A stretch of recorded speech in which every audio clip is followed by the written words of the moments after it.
intervinieron principalmente en esta guía son los miembros de la Asociación Colombiana de Neumología Pediátrica. Pues vamos a dar inicio a esto.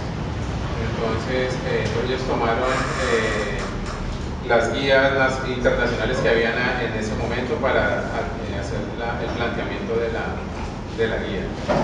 Generalmente, pues, los principales objetivos de esta guía son hacer recomendaciones basadas en evidencia para el diagnóstico y manejo de asma en niños menores de 18 años, que le ayuden al médico a tomar las decisiones apropiadas frente al manejo de su paciente que tiene diagnóstico de asma o que están sospechándole ustedes asma como tal. Crear parámetros de referencia para los prestadores de salud, un manejo apropiado de la enfermedad, respetando la autonomía médica y variación individual del manejo. Fijar parámetros de referencia a los padres y a los niños. Ahí hablan de algo de educación para los padres, que es muy importante al final también. Disminuir, digamos, que una persona formule una cosa y la otra, hay que tener como unanimidad de criterio en de las partes principales de por qué se hacen estas guías. Tratar de establecer manejo del costo, efectividad, implementación de distintas opciones terapéuticas, establecer lineamientos que sigamos todos para lograr el mejor objetivo, que es el control de la enfermedad de estos niños. Se consideran entonces, para tener en cuenta, dos edades, una que son los niños de 5 a 18 años, que tienen un manejo un poco diferente a los niños pequeños, que son los menores de 5 años, para el manejo del paciente con asma. No se tienen en cuenta en esta guía, entonces, pacientes mayores de 18 años, manejo de asma en unidad de cuidado intensivo, asma ocupacional y el primer episodio de sibilancia en el lactante menor de 1 año sin historia clínica sugestiva de asma, que probablemente va a ser un paciente con bronquiolitis. Listo, entonces el diagnóstico de asma pues es basado también en el reconocimiento de algunos signos y síntomas en ese paciente. Hay una cosa muy importante, que este es el índice predictor de asma. Si uno se circunscribe a esos criterios, va a dar con el diagnóstico de asma por lo menos en un 70% de posibilidades. Entonces tienen que tenerlo en cuenta, porque no necesitamos mayores cosas, sino si acaso lo que dice acá, eosinofilia, que sería tomar un cuadrito hemático para lograr diagnosticar asma en un paciente independiente de la edad. ¿Qué cosas tienen que tener uno en cuenta en el cuadro clínico? Pues entonces, la presencia de sibilancias o la persistencia de estos síntomas, tos, dificultad para respirar, dolor en el pecho, opresión o disnea, que se llama, en especial esos síntomas. Si esos síntomas son muy frecuentes, empeoran principalmente en la noche, se exacerban con el ejercicio, mejoran, se presenta también un cuadro de historia personal de atopia o historia familiar, pues hay que tener en cuenta que todos esos síntomas nos llenan de razones para pensar que ese paciente realmente tiene asma. Entonces, ¿cuáles son los criterios que maneja el índice predictor de asma? 3 o más episodios de sibilancia en el último año. Es fácil de preguntar en la historia clínica. Criterios secundarios, hay unos mayores y unos menores. Entonces, criterio mayor, tener uno de los padres con asma. Eso también se puede preguntar en la historia clínica. Dermatitis atópica, pero aquí es diagnosticada por el médico. Si ustedes son los que están haciendo la historia clínica, pues ustedes mismos se van a dar cuenta si el paciente es candidato o no a ese diagnóstico de dermatitis atópica. Los criterios menores es diagnóstico médico también de rinitis alérgica en ese niño. Igual, la rinitis alérgica se puede preguntar también en el interrogatorio, uno lo puede dilucidar al final de la consulta si ese paciente también tiene o no rinitis alérgica. Sibilancias no relacionadas con infecciones virales, o sea, aparte de los resfriados, si ha tenido sibilancias en algunas otras oportunidades.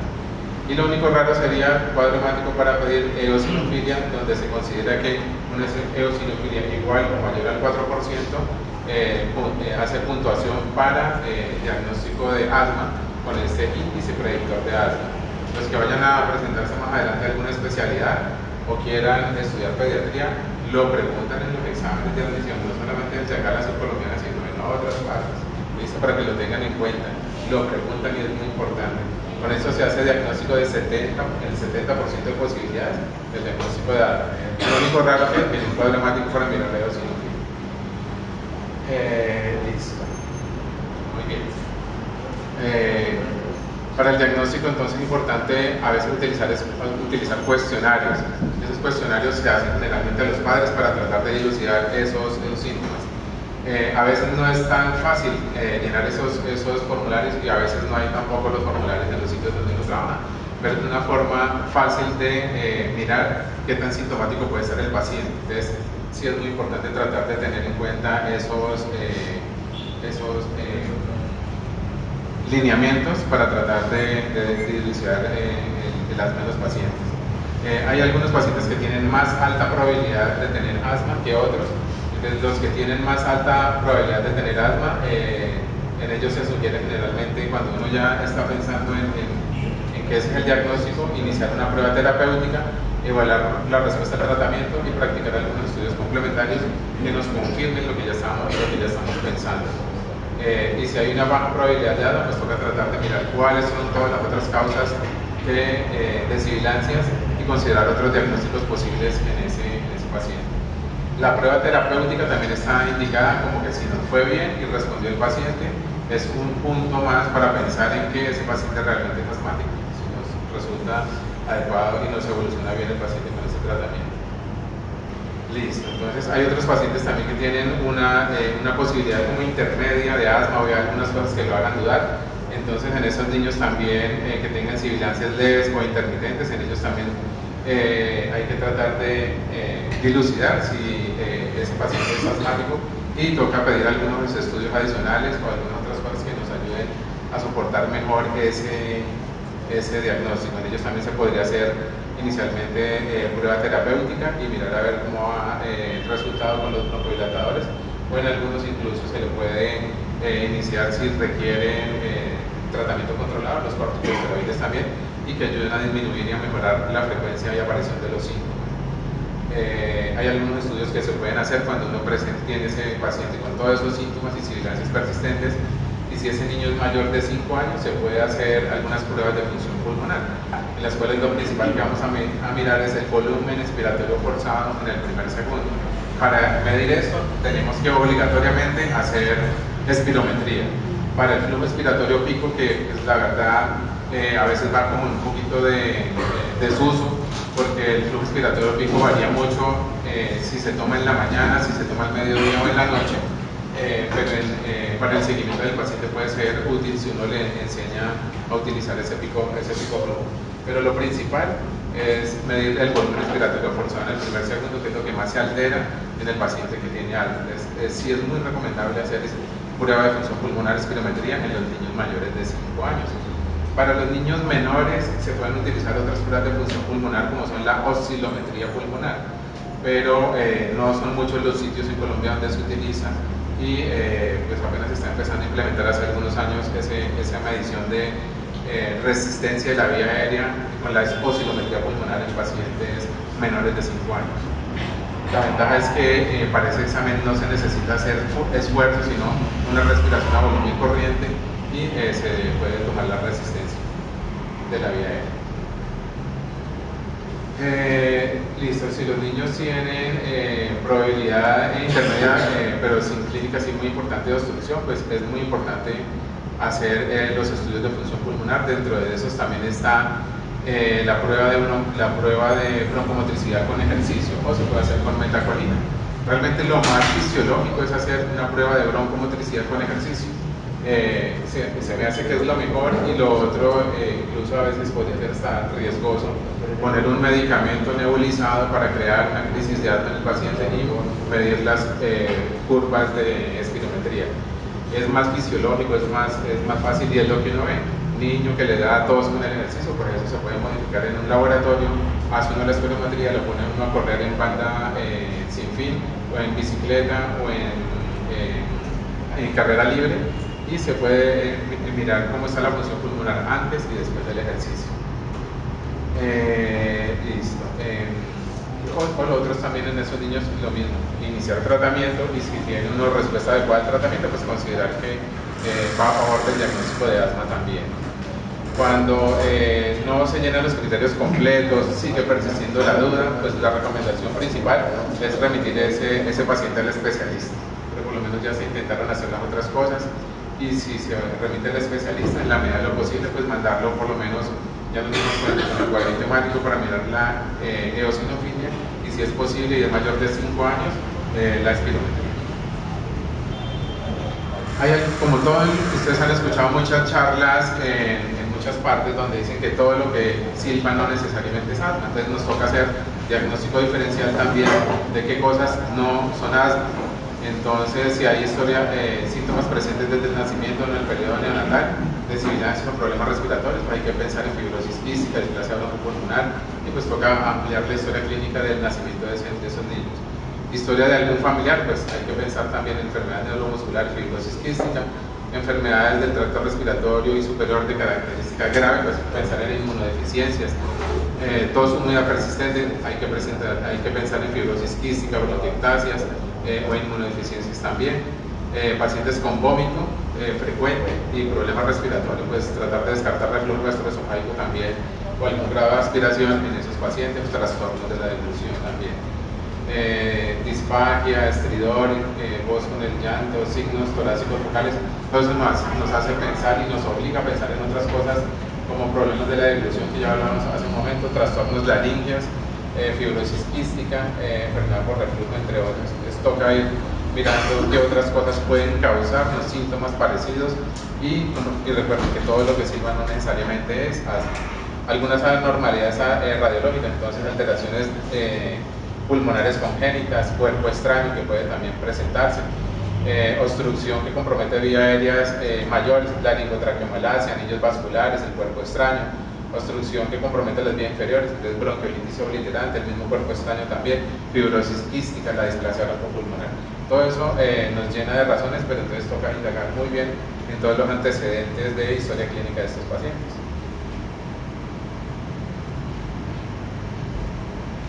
Está muy sensible el point. Listo, entonces muy importante lo de las pruebas de función pulmonar, porque una cosa es decirle al papá cuántas veces tosió, le silba o no el pecho, es en la mañana, es en la tarde, es en la noche, y todo eso es muy subjetivo. La espirometría o la prueba de función pulmonar es algo más tangible, algo que se puede medir y se puede comparar. ¿Cómo está la función pulmonar cuando estoy empezando el tratamiento? ¿Cómo está la función pulmonar después de que lo llevo ya tratando y lo tengo controlado? ¿Y cómo está esa función pulmonar después de que yo ya estoy pensando en retirar el medicamento del tratamiento o ya lo terminé? Entonces sí es muy importante y se recomienda hacer la función pulmonar en esos pacientes. Sí, listo. La espirometría, pues entonces es la prueba inicial y es lo que uno tiene que tratar de hacer. Eso se puede hacer espirometría simple, entonces nos da la función básica del pulmón en ese paciente. Se puede hacer también pre y post beta 2 para mirar qué tanta broncodilatación hace. Pero entonces hay un problema. Algunos pacientes asmáticos dan en el borderline del examen de espirometría y se puede considerar que es normal. Si usted le pone el broncodilatador, se queda usted sin saber si realmente ese es un paciente asmático que reaccionó al broncodilatador, porque en un paciente sano que se le pone broncodilatador, que se produce en la prueba post-beta, pues que se aumente ese volumen expiratorio forzado y haya broncodilatación positiva. Si persisten los síntomas y está la duda, lo que toca hacer ahí en adelante es prueba de broncometricidad con ejercicio. ¿Cada cuánto hacer la prueba de estas pruebas de función pulmonar? Pues se recomienda por lo menos mínimo hacer una al año. Lo ideal sería hacer una cuando está empezando el tratamiento, otra durante el tratamiento y otra al final. Pero lo que se recomienda mínimo es hacer por lo menos una al año. Radiografía de tórax en asma. No se recomienda estar haciendo cada vez que se hospitaliza radiografía de tórax, sino lo que piensa es que el paciente tiene asma. ¿Por qué? Porque va a salir lo mismo. Signos indirectos de atrapamiento de aire, de pronto una que otra microatelectasia o opacidad intersticiales. Entonces solamente se recomienda al principio del inicio del manejo del tratamiento hacer esa radiografía, pero no cada vez que el paciente llega, a menos que uno piense que hay una cosa que se salió de lo anormal, entonces justificaría ahí sí hacer la radiografía. Eosinófilos en el esputo, eso cada vez va perdiendo con un poquito más de relevancia, realmente no está tan recomendado hacer eso. óxido nítrico exhalado, eso es más como de su especialista, nos habla de inflamación de la vía aérea, entonces no es de rutina que se haga, no es tan recomendable estarlo haciendo frecuentemente, sino más en los pacientes graves, en los pacientes difíciles, para medir el grado de inflamación en la vía aérea. Pruebas de función de alergia se pueden llegar a hacer en esos pacientes que tienen un factor disparador muy claro y que necesitamos de pronto controlarlo. Un paciente que es asmático, que tiene factores disparadores del medio ambiente, alimentos o noxas del ambiente, que son muy sensibles, un paciente que no se está controlando adecuadamente, pues se podría tener para más adelante la opción de hacer esas pruebas de alergia para tratar de hacer inmunoterapia, dado el caso que el paciente no haya mejorado con el tratamiento inicial.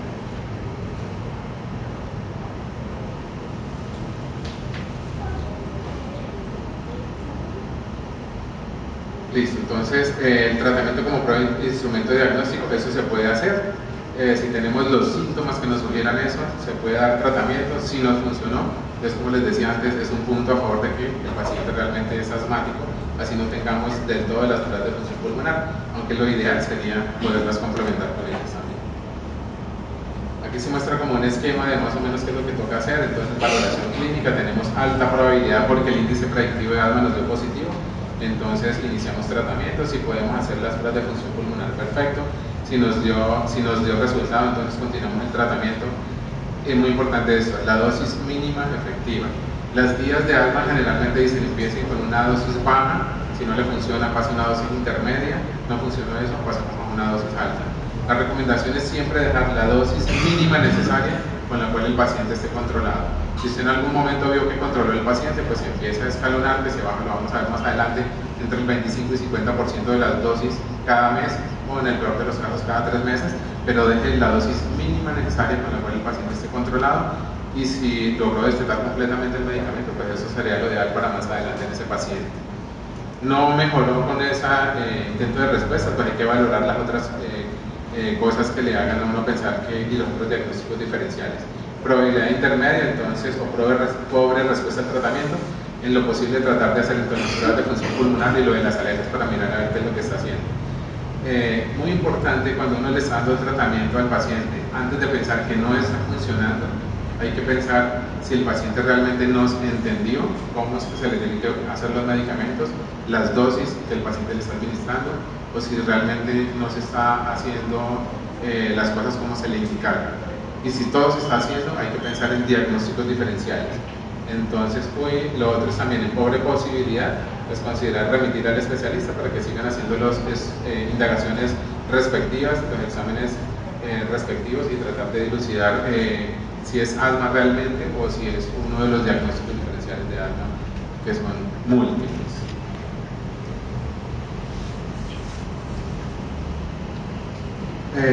Listo, entonces lo otro ¿cómo se va a hacer el monitoreo? Pues entonces uno es la parte clínica, mirar cómo se están controlando esos síntomas.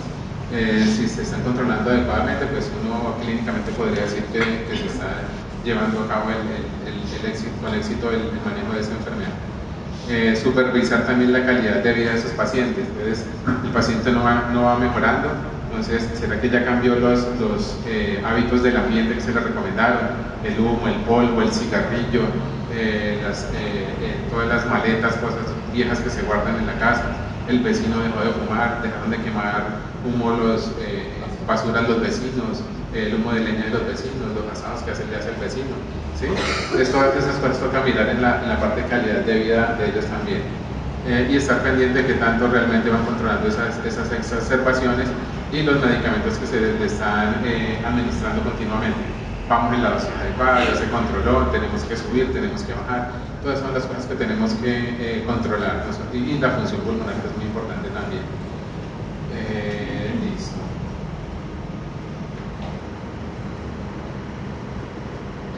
Hay una cosa que se llama profilaxis primaria, es tratar de evitar ciertas cosas que facilitan que ese paciente pueda presentar asma más adelante. Entonces, con la restricción de los alergenos, por lo menos en la mamá que está embarazada, no se recomienda tanto. E incluso se da cuenta que cuando esa familia tiene mascota antes de que el niño nazca, eso de cierta manera favorece que el niño no vaya a ser tan alérgico ni tan atópico. La sensibilización en los alimentos, tampoco hay mucho sustento frente a eso. Lactancia materna, eso sí es una de las cosas que está muy bien sustentada, de las cosas que protege y evita que ese paciente sea asmático. Entonces hay que favorecer la lactancia materna. Esa es otra de las bondades de la lactancia materna, favorece que el niño generalmente vaya con un sistema inmune mucho más fortalecido y favorece también que no se presente asma en ese niño. De lo otro, humo de cigarrillo, que es lo que vamos a ver ahorita más adelante, es así, está completamente definido. Mamá embarazada o en contacto con humo de cigarrillo en el embarazo, existe una muy alta posibilidad de que ese paciente termine siendo asmático y que no le vaya tan bien más adelante también. Entonces, definitivamente no se recomienda que se interrumpa la lactancia. Suplementos nutricionales como ácidos omega 3, cosas de esas en el embarazo no se han visto como recomendadas, o ingesta de algunos otros micronutrientes o los probióticos tampoco se ha demostrado que causen mayor utilidad. Lo del polvo casero es definitivamente de las cosas que más exacerba los síntomas respiratorios. Entonces, casi siempre cuando hacen test de alergias a algún noxa del medio ambiente, son los ácaros del polvo los principales en causar problemas. Entonces, se tienen que controlar de todas maneras. Eliminar las alfombras, los juguetes de peluche, lavar regularmente la ropa de la cama con agua caliente, los acaricidas que pueden servir también. Y muy importante es una adecuada ventilación y a veces utilizar algunos equipos que se llaman deshumidificadores dependiendo del clima también.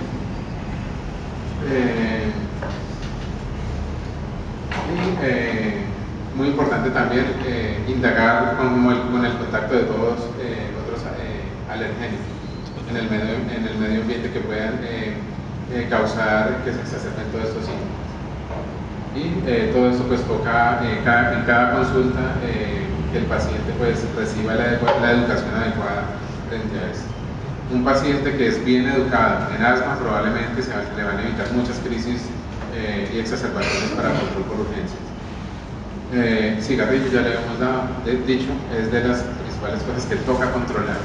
No es por casualidad que casi siempre aquí hay algunos residentes, ya pediatras que fueron residentes hace un tiempo, y siempre que preguntamos las cosas del ambiente, humo de cigarrillo es lo primero que preguntamos, no es por casualidad, sino porque es de las cosas que más afecta que se exacerben las crisis de las pacientes asmáticos o que no se mejoren como tal.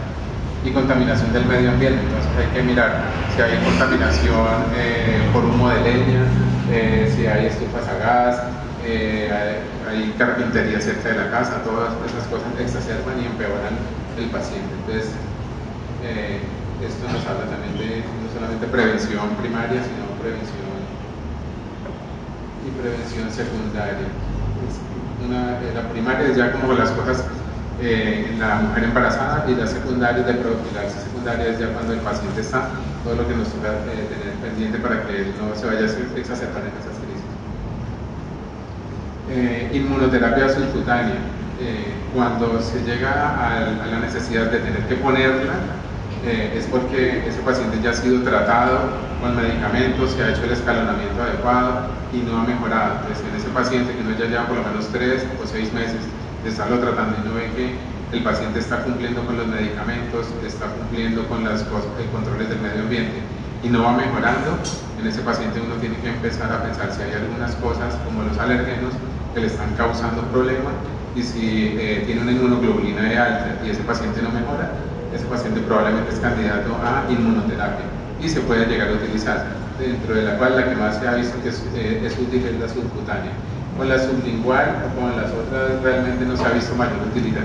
La que tiene mejor utilidad es esta, que es la subcutánea, y esta tiene que ser indicada por un especialista en alergias. Listo, hay algunas otras cosas que son como algo de mitos, en los cuales se utilizan los omega 3 y los probióticos, pero realmente no hay tanto sustento de que estos medicamentos ayuden a prevenir o ayudar en el manejo del asma. No hay tanto sustento como uno quisiera. Reducción de peso en los niños, esta parte sí es supremamente importante. Un paciente con asma obeso es de las peores cosas que le puede pasar en el manejo de esta enfermedad. ¿Por qué? Porque resulta que salbutamol, la beclometasona, los esteroides inhalados, todos los antileucotrienos manejan la parte inflamatoria, pero el sobrepeso hace que esa función pulmonar se vea restringida. En un paciente asmático que ya tiene la vía inflamada y que está en sobrepeso, entonces la grasa del tórax aprieta el tórax y eso hace que no respire adecuadamente e exacerba todos los síntomas. Y la grasa abdominal o el aumento de grasa abdominal también hace que se restrinja la ventilación pulmonar. Entonces es muy importante controlar a ese paciente asmático y obeso. Y muchas veces el paciente puede ser obeso solamente, pero no tiene nada de función pulmonar alterada. El paciente con sobrepeso de por sí le da tos más fácilmente, le silba más fácilmente el pecho, se siente asfixiado, le da disnea. Entonces es muy importante en esos niños mayores de 5 años, obesos, que uno está pensando en asma, hay que hacer pruebas de función pulmonar. Si la prueba de función pulmonar en ese niño obeso sale normal, muy probablemente todos los síntomas de disnea que tienen es más por el sobrepeso y la obesidad que por la inflamación bronquial. Entonces es muy importante la reducción de peso. Acá mi doctora Angelita hizo una revisión muy buena de asma y obesidad, en la cual se determina también que si ese paciente obeso baja por lo menos 10% del peso, la función pulmonar le va a mejorar también por lo menos en un 10%.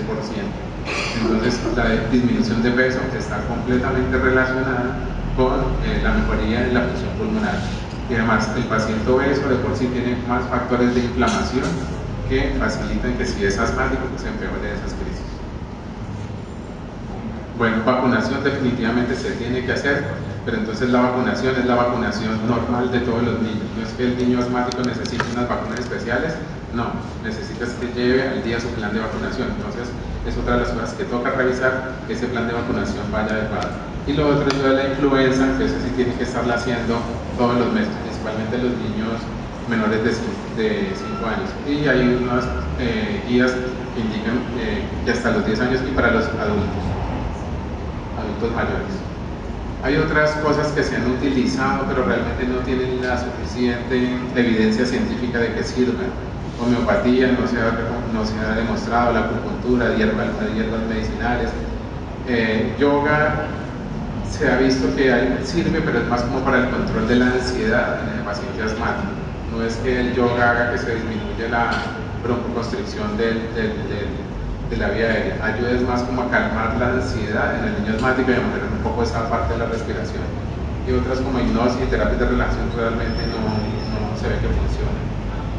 Entonces el objetivo del tratamiento en el asma, hay uno, pues evitar que ese niño esté yendo a cada rato a urgencias, y lo principal es prevenir las crisis. Entonces ese es como lo que busca uno siempre en el asma, tratar de controlar esas crisis. Esta guía toma alguna clasificación que se utilizaba antes en asma, donde hablan de asma leve, moderada, intermitente o severa, pero eso lo hacen más es para tener en cuenta en el momento en que le llega a usted el paciente de dónde parto yo. Las guías actualmente lo que dicen es no necesitamos es controlar la enfermedad. En este momento, si ustedes van y revisan algunas guías, van a encontrar que la meta es el control de la enfermedad. Entonces, una vez yo recibo el paciente, sí necesito saber de dónde empiezo, si es una asma leve, moderada o severa. Ya para el control de la enfermedad necesito, para continuarle con el control de la enfermedad, necesito saber es eso. ¿Está el asma controlada, parcialmente controlada o definitivamente no está controlada? Así se va a clasificar más adelante el asma, pero ya es para el control ambulatorio. Por eso hablan aquí de asma leve intermitente, en la cual se recomienda, si uno tiene un paciente con asma leve intermitente, se recomienda entonces administrar beta-2 de acción corta como terapia de rescate para mejorar los síntomas agudos de asma. Y en ellos ya se puede recomendar, si esto es muy frecuente, pues hacer en este niño un tratamiento controlador también, dependiendo de la evolución de ese paciente. Como es intermitente, a veces solamente se saca de la crisis, pero si ese paciente ya tiene más de 3 crisis en 6 meses, probablemente no sea un asma leve intermitente, sino requiera algo más de tratamiento, y ya en ese caso probablemente manejo controlador. Entonces, para tener en cuenta, entonces en ese niño de 0 a 4 años, índice predictor de asma, Con eso ya determinamos si es más o menos un 70% de posibilidad de presentar asma o no. Y ahí arrancamos ya terapia de control en ese paciente, en el cual se empieza, aparte de sacarlo de la crisis con el beta-2, el corticosteroide sistémico que se puede utilizar en ciclo corto para la crisis de asma, y para controlar el paciente ambulatorio ya sería el esteroide inhalado, que las guías siempre recomiendan dosis bajas, luego intermedias y luego dosis altas de tratamiento. Para los niños mayores de 5 años pues hay un tratamiento adicional que se puede dar también, en el cual dependiendo de si se controló o no adecuadamente el paciente, pues se puede dar ese esteroide inhalado más un beta-2 de acción prolongada, dependiendo del caso del paciente. Entonces, la selección del tratamiento de control. Entonces, es lo que ya estábamos diciendo, lo que recomendamos principalmente como control de la enfermedad es el esteroide inhalado. Se inicia con unas dosis bajas que se van a ir aumentando gradualmente. Y para los niños mayores de 5 años, sí considerar la unión del beta-2 de acción prolongado en el mismo dispositivo con el esteroide inhalado. Listo, muy bien. En esta parte de la guía se comparó fluticasona contra beclometasona. Realmente se demostró que costo-efectividad es muy parecida, pero realmente, pues digamos, lo que está en el post es la beclometasona. Entonces es igual de útil la beclometasona a la fluticasona, que es lo que utilizan los pacientes en el post. Lo que pasa es que sí, de pronto hay unos efectos un poquito incómodos en la beclometasona, que más fácilmente produce moniliasis en la cavidad oral, pero eso se pasa fácilmente con enjuagar muy bien la boca después de haber utilizado el inhalador. Entonces no hay razón para no utilizar la beclometasona, y siempre la dosis de inicio baja es hasta 200 microgramos. Con esa dosis se inicia el tratamiento y dependiendo de la evolución se puede ir aumentando hasta 400, que es una dosis intermedia, o hasta 800, que sería una dosis alta.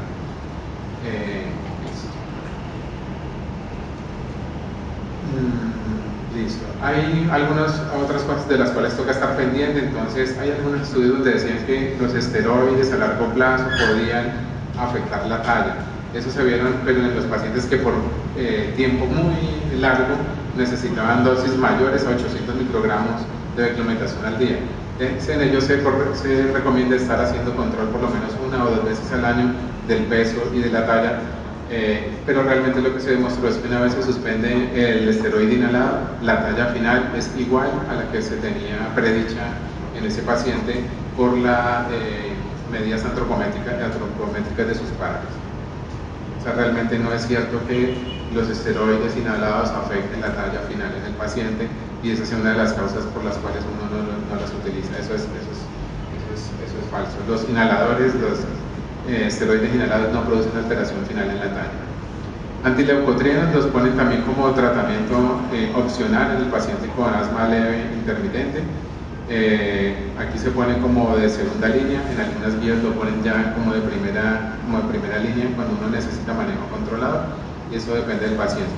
Pero definitivamente el esteroide inhalado sigue siendo superior al antileucotrieno. Esto se deja más reservado como para los pacientes que por algún motivo definitivamente no lo usaron o no lo deben usar. Los inhaladores combinados, beta-2 de acción prolongada y esteroide inhalado, se utilizan, esto es muy importante, solo en los pacientes mayores de 5 años. Con el salmeterol se hizo un estudio en el cual se indicó que si este paciente se utilizaba solamente este beta-2 de acción prolongada, este paciente aumentaba el riesgo de morbimortalidad por asma cuando se utilizaba solo. No se hicieron estudios en niños menores de 5 años, por eso en este momento no hay evidencia y no se deben utilizar en los menores de 5 años.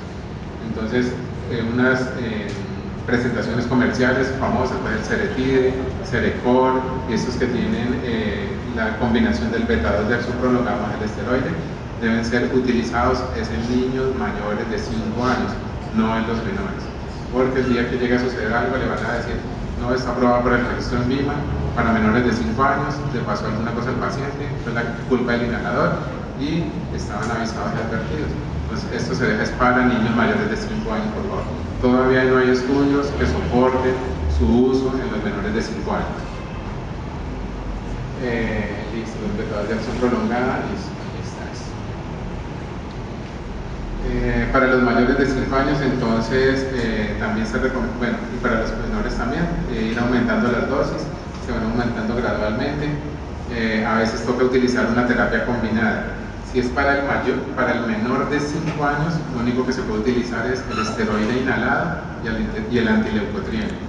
Para los mayores de 5 años, ahí se utilizan métodos de acción prolongada, el esteroide, el antileucotrieno y de pronto algunos otros medicamentos adicionales que se puedan dar, dado el caso que el paciente de pronto no tenga la mejoría adecuada, que sea un paciente con hiperinmunoglobulina E o aumento de la inmunoglobulina E.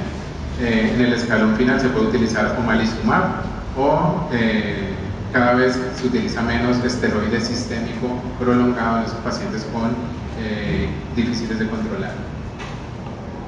Pero esa es, digamos, la diferencia entre la terapia combinada del menor de 5 años y del mayor de 5 años.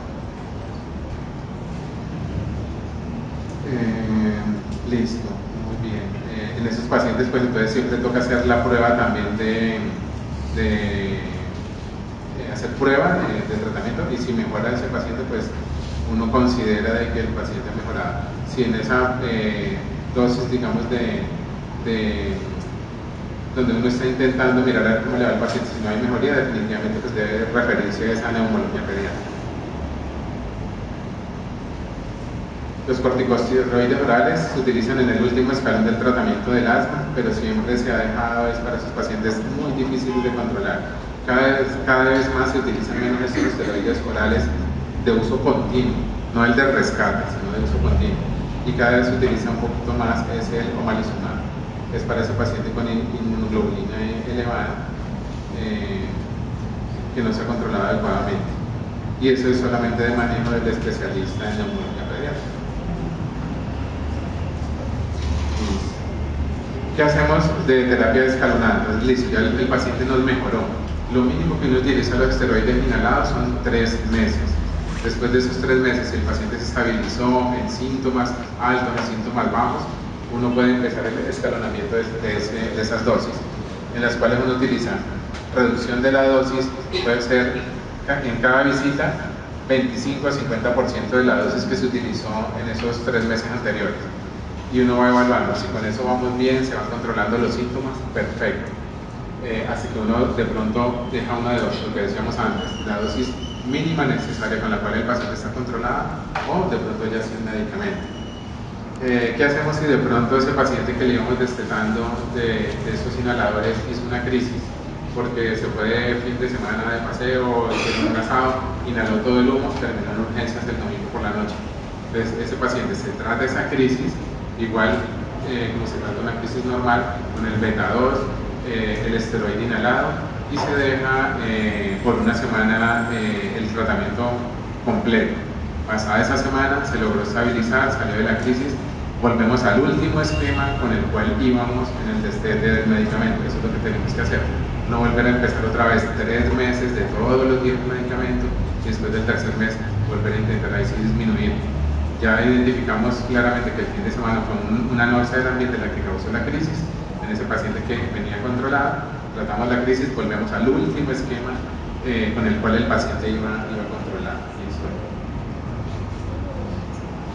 El paciente con asma grave, entonces es un paciente que debe cumplir ciertas cosas, entonces es un paciente que ha tenido por lo menos necesidad de 3 o más medicamentos para tratar de controlar el asma, necesidad muy frecuente de broncodilatadores, en repetidas consultas a urgencias, y uno ve que definitivamente el tratamiento no fue capaz de controlar el asma, o el paciente no asiste a control adecuado, tiene falta de remisión oportuna al médico especialista, no hay el contacto adecuado con el médico, o tampoco se le puede hacer visitas domiciliarias, tiene poco uso de planes de automanejo del asma, si el paciente realmente no ha aprendido a tratarse o a administrarse él mismo los medicamentos, el uso excesivo de beta-2 agonistas de corta acción.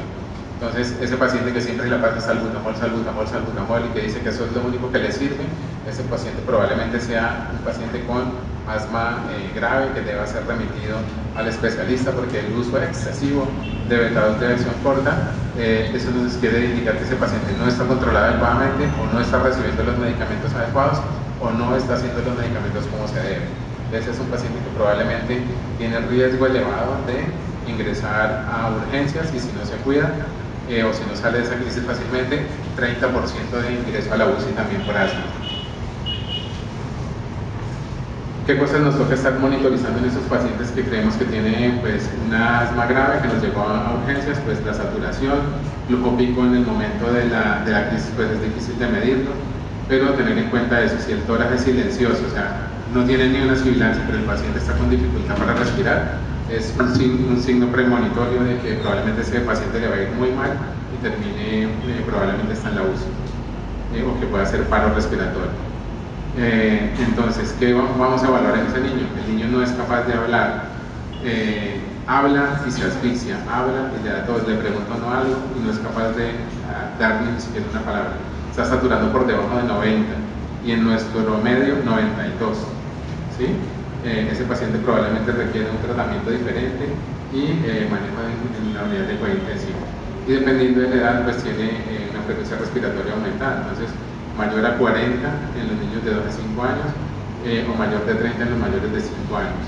A tener en cuenta eso como factor de gravedad. En el paciente que tiene exacerbación moderada del asma, pues también es incapaz de hablar frases, la saturación también está comprometida, la frecuencia cardíaca también puede estar aumentada y se tienen en cuenta también los mismos datos de frecuencia respiratoria para tratar de valorarlo. ¿Qué debemos hacer entonces en ese paciente? Pues estar midiendo la pulsoximetría, generalmente de rutina no se hacen los gases a menos que se tenga el recurso y el paciente esté grave. Flujo respiratorio pico generalmente se podría llegar a hacer, pero en el momento de crisis el paciente no es tan fácil que lo haga. Y radiografía, entonces ya nos dimos cuenta que se debe hacer solamente al inicio, o si uno piensa que ese paciente está en una crisis grave o hay algo que no evoluciona adecuadamente en ese paciente asmático. Pero no tome radiografías como de rutina, porque eso no se mejora con radiografías. El oxígeno pues toca administrarlo si está saturando a nivel de Bogotá por debajo de 90 o en nuestra altura por debajo de 92. El beta-2 de acción corta es lo que se debe hacer inicialmente y lo otro que se tiene que hacer es de una vez administrar el esteroide sistémico en ese paciente. Recordar que el esteroide sistémico, prednisolona, metilprednisolona o hidrocortisona empiezan a actuar más o menos entre la tercera y cuarta hora. Si yo solamente le doy beta a este paciente, se me mejoró y lo mando, cuando lo mando para la casa termina a las 2 o 3 horas otra vez en urgencias. Entonces, por eso toca el beta-2 de acción prolongada, el esteroide de una vez, para que mientras empiece a actuar el beta-2, ya a las 3 o 4 horas haya hecho efecto el esteroide desinflamando la vía aérea y ese paciente se puede ir con un mejor éxito de control de esa crisis.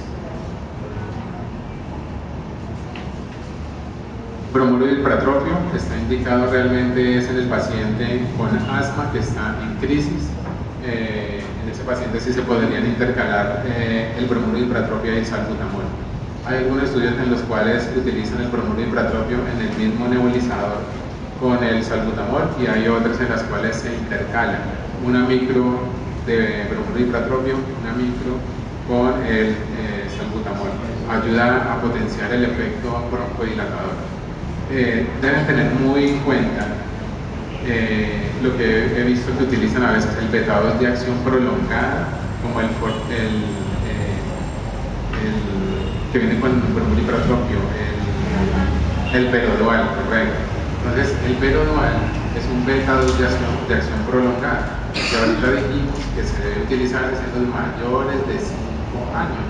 Si vamos a utilizar bromuro hipertrofio, tiene que ser el Acroben, el comercial que se utiliza, no sé si habrá otra marca diferente en la farmacia, pero es el bromuro hipertrofio solito, porque si ese niño tiene algún problema cardíaco y usted le está poniendo un beta-2 de acción prolongada, va a producir una broncodilatación tan severa que a veces hace que ese niño termine en edema pulmonar y descompensado de esa cardiopatía por ese vetado de acción prolongada. Entonces seamos muy cautos en ese formoterol que tiene el perdual. ¿Listo? Si lo vamos a utilizar es bromuro impratropio solito, por favor. La esteroide sistémica ya lo hemos dicho, que la debemos utilizar en estos pacientes cuando entra en crisis. La dosis de la prednisolona es 1 miligramo por kilo.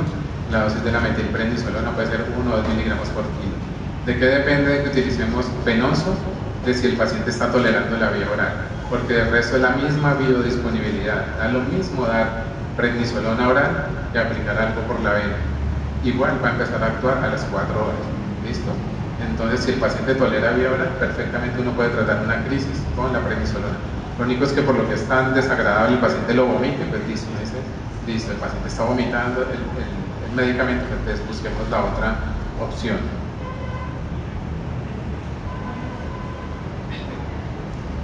Listo, los corticosteroides inhalados, entonces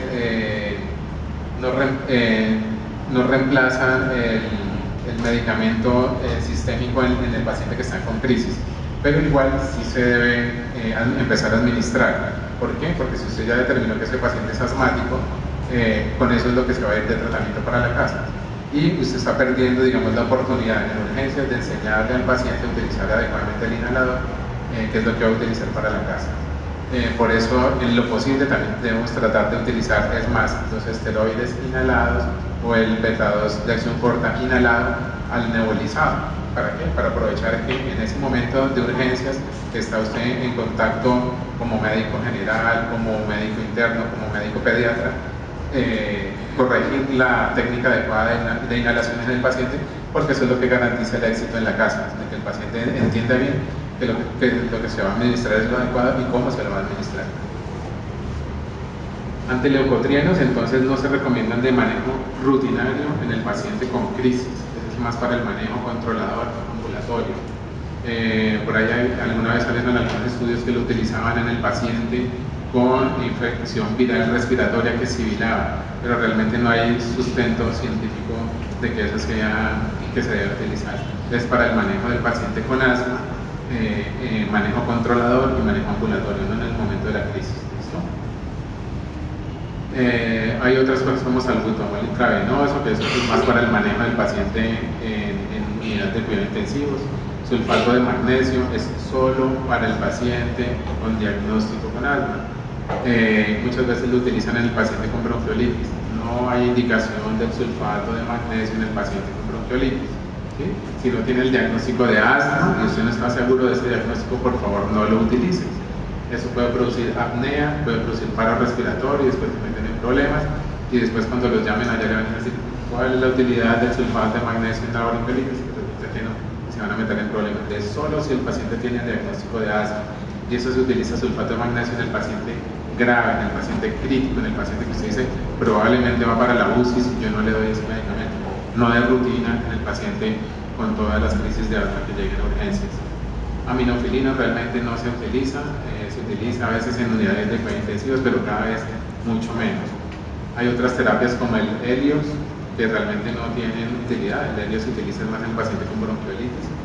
Mucolíticos tampoco. DNASA, que es la dornazal, porque es para los pacientes con fibrosis quística, a menos que sea un paciente con fibrosis quística asmática.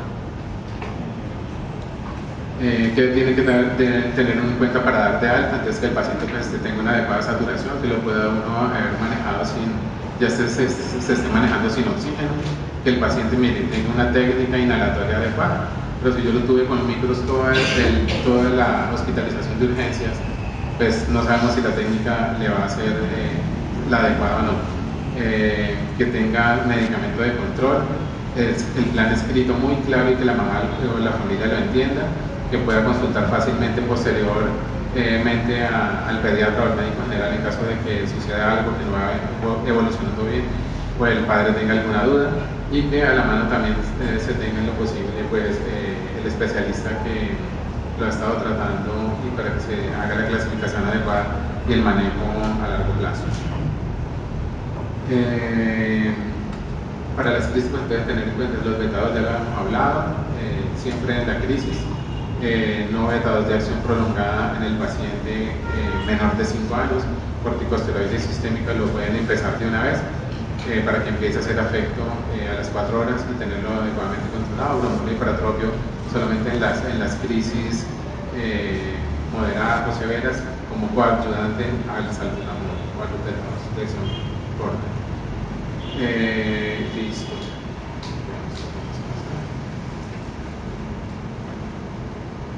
¿Qué aspectos toca tener en cuenta entonces en los preescolares? Eso ya lo hemos hablado. Entonces la clasificación, tener en cuenta si eso es asma leve, moderada o severa, pero eso es para la primera consulta. De ahí en adelante lo que nos interesa es saber si está controlado, no controlado, parcialmente controlado. Bueno, digo tipo de asma porque hay unos niños que son sibilantes tempranos, otros que son muy atópicos, otros que son los verdaderos asmáticos. Les toca tratar de ir dilucidando eso, pero eso también es como para manejo ambulatorio, ¿no? Tanto de la crisis. Los esteroides inhalados siempre tienen que ser, como su nombre lo dice ahí, inhalados, entonces tiene que ser con inhalocámara también y empezar con las dosis bajas. Si es beclometasona, que es lo que tenemos a la mano, siempre en todas las instituciones, recuerden que las dosis bajas son menores de 200 microgramos, moderadas hasta 400 y altas por encima de 800 microgramos. Corticosteroides orales solamente para la crisis y no se recomienda en general para largo plazo, más de 5 días. El Montelukast ya lo hemos dicho que es para pacientes con manejo controlador. En adolescentes pues toca también tener en cuenta que el adolescente es un paciente complejo. El paciente adolescente pues ya empieza con los amigos que fuman o empiezan a fumar o no se hacen los medicamentos adecuadamente, incumplen siempre el tratamiento, entonces toca estar indagando en el adolescente todo eso.